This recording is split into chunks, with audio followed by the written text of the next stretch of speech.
Saksakallan gunarnavasya Vande Guru Sri Charanarabindam.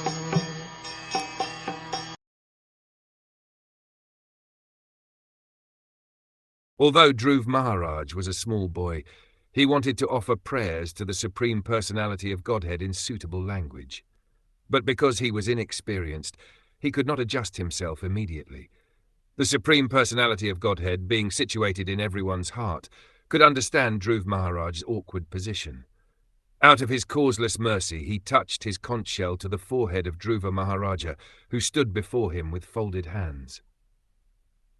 Every devotee wants to chant the transcendental qualities of the Lord.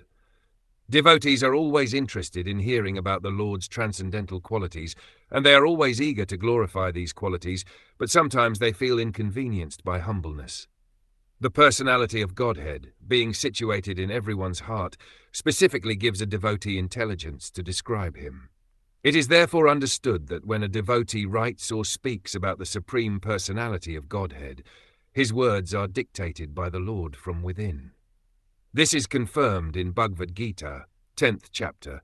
To those who constantly engage in the transcendental loving service of the Lord from within, dictates what to do next in order to serve him.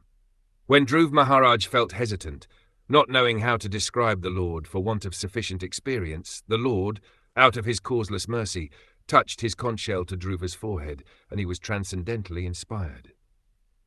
This transcendental inspiration is called Brahmaya, because when one is thus inspired, the sound he produces exactly corresponds to the sound vibration of the Vedas. This is not the ordinary sound vibration of this material world. Therefore, the sound vibration of the Hare Krishna mantra, although presented in the ordinary alphabet, should not be taken as mundane or material.